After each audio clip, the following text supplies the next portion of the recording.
What's up, YouTube? It is September 21st, 2013 at 3:36 p.m.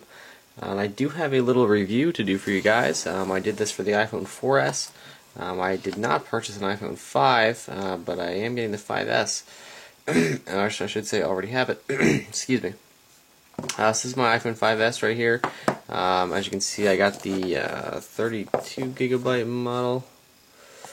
And I already did an unboxing. If you didn't see that, I will put the link down below. Otherwise, if you did, awesome. And this is the iPhone 5S. So I did just get a text message. So as you can see here, it's already running iOS 7 out of the box. There was an update for iOS 7.01 when I got home with this thing. So I'm not too sure what that was about.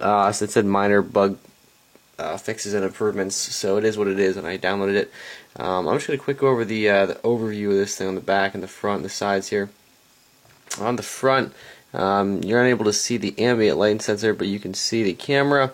I'll get into the technical specifications later of megapixels and whatnot.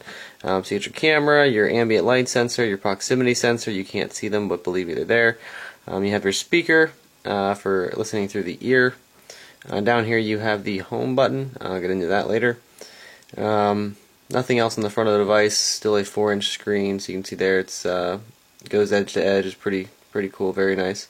Now on the bottom you have your 3.5mm headphone jack, lightning connector, and your two speakers here for music. On the side of the device, you see nothing at all besides this is the right side of the device. You see nothing at all but the SIM card, and I believe it's Nano SIM. I have not looked at it yet, don't really need to. And then on the left side here, you have your volume plus and minus button, along with your vibrate on, vibrate off, or whatever you choose it to be. And then on the top, nothing at all besides the lock sleep button, whatever you want to call it, power button. So it does turn the device on and off, as does the home button. Alright guys, so this phone does come in 3 available colors. I did get the space gray version. There's also champagne and white. This is the only version with a black front. The champagne/gold version comes with a white front, and the white phone comes with a white front as well. So I wanted the black. I don't know what it is. It just makes the device look better. The screen, I don't know. So I decided to go along with black. Now, if you compare this to like the iPhone 5 backing, this is the iPad Mini. This is exactly the iPad Mini looks exactly like how the back of the iPhone 5 looks, the original iPhone 5. So this is kind of, you can see the difference here. So it's a little bit more. I mentioned in my earlier video I called it smoky gray. You could call it more of a platinum. But it's definitely not that bluish slate color that Apple has on the first iPhone. And you cannot receive this color in an iPhone 5S. This is the only black version they sell. But I am most pleased with it. The color of it actually goes all the way around the edge of the device. On the sides, you can see it's the same color that you see there is that color as well. So there are diamond cut chamfered edges, of course. I'm not going to go ahead and get into too detail. I already did of the outer casing. It's exactly like the iPhone 5, except for the fact that they added a True Tone flash here, which is a little bit bigger hole for the flash. And the front of the device, they changed the home button slightly, and I'll get into that stuff later, technical specifications. So as for everything else goes, they give you in the box the Apple EarPods here. Which is pretty cool. Actually, I did listen to them. I only listened to about 3 songs on them so far. I love them. They're pretty impressive for not being completely in the ear. Definitely worth picking up if you don't have a pair. If you don't have an iPhone, they're pretty convenient. I do like the sound quality out of them. Also, you get the Lightning DUSB, which is what most things use, like the iPad Mini, the iPhone 5, the new iPod Touch. The new iPod Nano, they all use a lightning connector. Also, you get the USB to wall connector, which basically just goes from it's kind of like a little USB to the wall adapter. I'm sure you guys know exactly what I'm talking about. Then you also, of course, get instructions and some stickers. I have the unboxing video if you want to check it out, like I said, in the description. Anyway, guys, so technical specifications here. Going into this, there is it's called an A7 chip. it's a processor basically. Apple calls it the system on a chip. Basically what it does is it runs the entire phone. It's kind of like, the guts of it, the heart of the phone. And then besides that, they did throw in something called an M7 chip, which is a coprocessor, which is basically responsible for waking up when motion access is needed, such as off the gyroscope or the accelerometer. So let's just say you're navigating to your house, or that's either way, navigating to your house, you're driving, and then all of a sudden you park your car and get out and start walking. It automatically knows that you are walking from driving. And if you're driving down the highway and you have your Wi-Fi on, it will not detect Wi-Fi networks while you're driving, so that way it doesn't pick up random houses that you're driving by, not just for security, but battery draining purposes and everything else. That's pretty cool. So also if you're doing you have iOS 7, you can see, you can't really get the best angle of it because I'll show you on the icons. When, like on the iPad mini and any iOS 7 device, when you move it, there is a parallax effect, which basically moves the icons and the wallpaper. It's being picked up from the accelerometers and the gyroscope. On any other device besides the iPhone 5S, that wakes up the A7 processor chip and can drain battery, and more than likely will drain battery. And it can also basically track, like a Fitbit would, any movement or motion or anything like that without having to wake up the A7 chip. So I'm sure there's going to be a whole host of Nike apps and Fitbit apps and everything else that we're going to see here. Sleep Cycle, basically anything that needs motion access to the gyroscopes or accelerometers will not have to wake up the A7 chip, meaning your battery life will be greatly improved even with all the added gyroscopy, parallaxy effects and everything else. So that is going to be a big deal. It is the first phone to actually have a co-processing chip there for motion directly, which is quite impressive. Besides the processors and stuff like that, they did add one more thing here. As far as I would call it a sensor. It's a fingerprint sensor. I'm sure most of you know this who are watching this video have seen it. What it allows me to do, or any user to do, is to set up some fingerprints, and I can literally just hold my finger on the home button and it will unlock the device.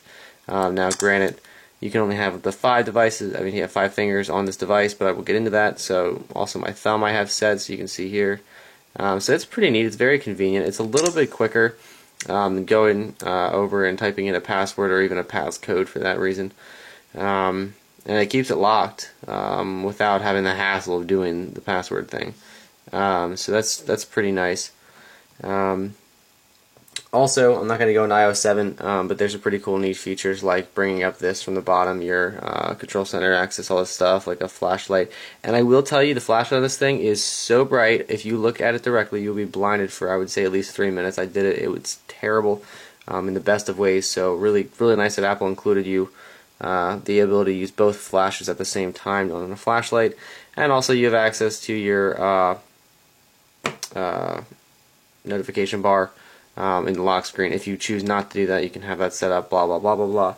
That's iOS 7 stuff. Besides that, guys, the height of the device itself is actually 4.87 inches. Now, 0.87 inches there is everything but the screen. So the whole screen itself is 4 inches, which is pretty nice.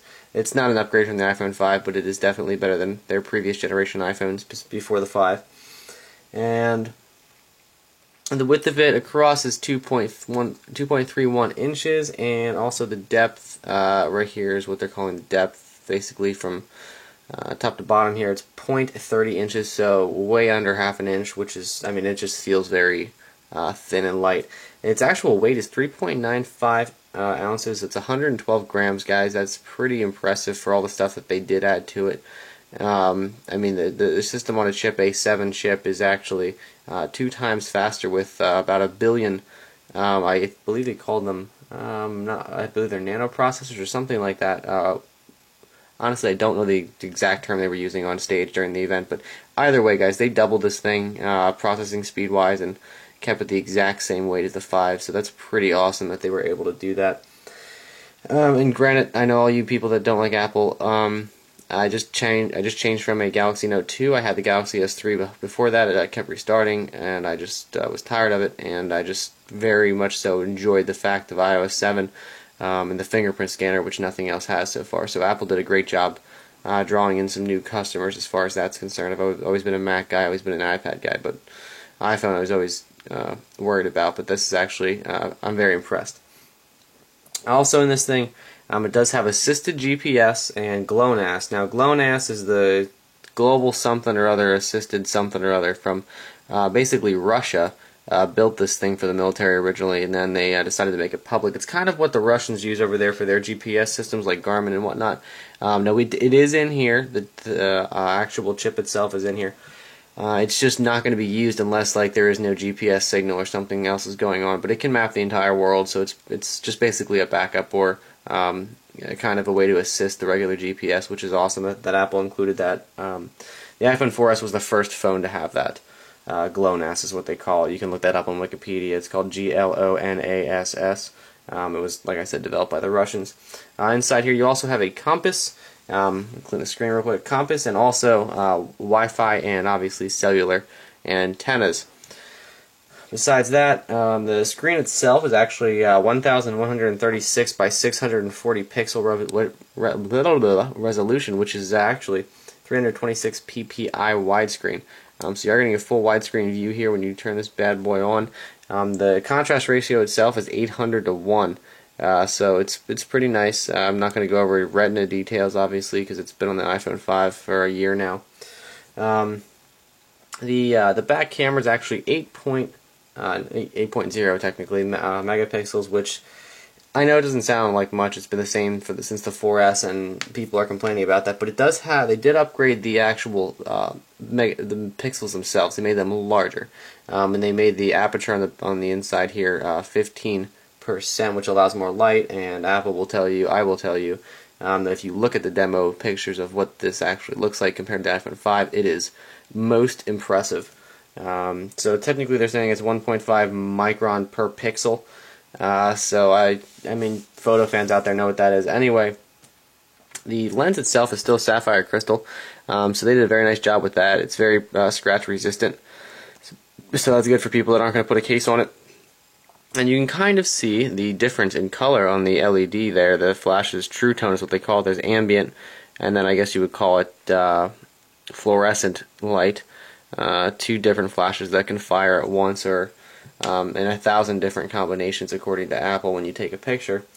If you want to know any more about that, go on Apple's website. They go over it in detail. When you're recording with the back video camera, it is 1080p, 30 frames per second at a 3x zoom. Now, there is an option in here, and I will show you real quick, that you can do slow motion video. You just slide over, and there is an option to do slow-mo at 120 frames per second, 720p. And I will actually show you quick what that looks like. Give me 1 second here to go into my settings. No, sorry, just kidding. My photos. I apologize. So here's a slow motion video for you. This is basically my wind calculator outside that determines what the mile per hour wind is and everything like that in the direction. So I will show you. It'll slow down here. So you can see that's pretty cool. There's going to be a lot of videos, I'm sure, generated with this. I'm very glad that Apple was able to do this with the A7 chip. You actually have the option to, if you want to trim it down. Sorry, to trim this down. Basically, what you see here when the dots are farther apart from each other, that's slow motion. You can change that. You can only do one section of it. You can make it the whole video, a shortened portion of video, or what have you. But I'm pretty impressed with that. The only way to export it right now, unfortunately, is to use iMessage or send it to your Mac or your other iPhone or iPad or iPod Touch for that matter via iMessage and then save it to the device. So you can get it on your Mac. You just have to have the new Mac software that enables iMessage on the Mac and then save it to that. And you can, and it is diminished quality. Ty's iPhone Help on YouTube actually tried doing this and it came out pretty crappy, and he's most displeased, as am I. So hopefully soon, surely, someone will find a way to get this slow motion video exported. But on the phone itself, it is absolutely gorgeous when you do a slow motion. Like It's incredible. Besides that, guys, the front camera itself here has 1.2 megapixels. Now that is not really a jump up at all from any other device on the market for the most part, but it does work great for FaceTime, especially since it does have 1280 by 960 and 720p. So you can see here, it's really not that awful. I mean, it gets the job done. There's auto-focusing now and a manual focusing on the front, which never was before. So that's pretty convenient. And it, like you can see, it's pretty fast. Opening the camera and stuff like that, faster than Android for sure. Inside this bad boy, it does come with a couple sensors. There's a 3-axis sensor, and also a an accelerometer, and like I said before, on the front, proximity sensor, ambient light sensor. Alright, so in order to access the Touch ID stuff, you go into Settings, you go into General, then you hit Fingerprints and Passcodes, enter your own passcode. Once you're in here, you go down to Fingerprints. Now the cool thing is that you can only, well, it's not cool, but you can set up 5 fingerprints that you can designate whatever name they want to be. So if it's your girlfriend or your wife or whatever, your friend, I don't care who it is, you can name it by pressing Edit, and then you can click it and actually change the name. But they're already named here, so if I wanted to delete them, you can. They are all encrypted, apparently, and I'm a huge anti-NSA, anti-spying shit that I know is going on, but apparently the fingerprints are encrypted in here and they're not stored on iCloud, so I'm not really too sure how true that is, but we'll find out. Anyway, you'll see my finger light up gray here when I hold my finger on it. You see index right, you'll see my thumb, and then you'll see my other index. There, you saw up top there, and then also my other thumb here. And I do also have my middle finger on my right hand done, just in case I needed to use my middle finger for some stupid reason, because these 2 fingers are dirty or whatever. Middle finger's good to go. So basically you just add fingerprint and then you can tap till it knows it. And that's about it. You can also choose whether you want it to be passcode unlock or iTunes App Store as well. You can turn that off or on depending on your preferences. I am very much so pleased with the fact that I just press my home button, put my finger on it, and it opens right up. I mean, that's way easier than entering your passcode. It's just hassle-free and very rapid. So even if you wanted to open something up from like the notification center, like this, basically you would just tap it and then you would either enter a password or you would just go like this, and I'm not going to show you, but it would go right to messages. So pretty cool.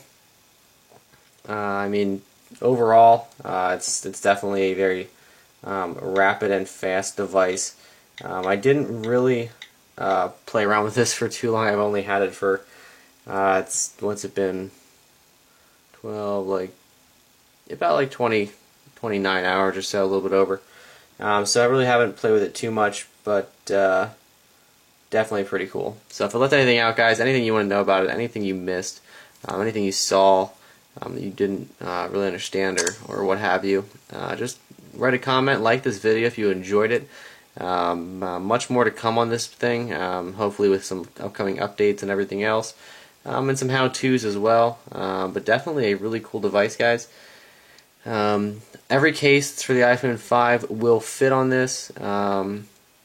I'm a huge fan of accessories. I did purchase the OtterBox commuter for the iPhone 5, which will fit perfectly on this thing. The only problem I see happening is like the OtterBox Defender, the home button would be covered, and that would not work at all for the Touch ID. So they're going to have to figure out some way to do this, along with LifeProof, because you are going to need direct capacitive access to this fingerprint scanner down here on the home button, because there's a stainless steel detection ring which actually detects that. There's a finger touching it, and the sensor itself is a camera. So they will need to figure that out. I haven't seen anything yet, haven't heard anything yet, so Other than that, guys, that is everything. I hope you enjoyed this review of the iPhone 5S. I highly recommend one. If you have the 5, I mean, if you're a nerd like I am, yeah, it's a huge, awesome upgrade. If you have another Android device, get it. It's incredible, especially with iOS 7. They did a fantastic job, guys. I mean, everything. Yes, they copy Android to an extent, but they make it work way smoother and more beautiful. So anyway, guys, definitely worth the wait outside Best Buy. Again, I was first in line, so that was exciting. So anyway, guys, have a nice day, and go check out Apple.com for some more info on this thing.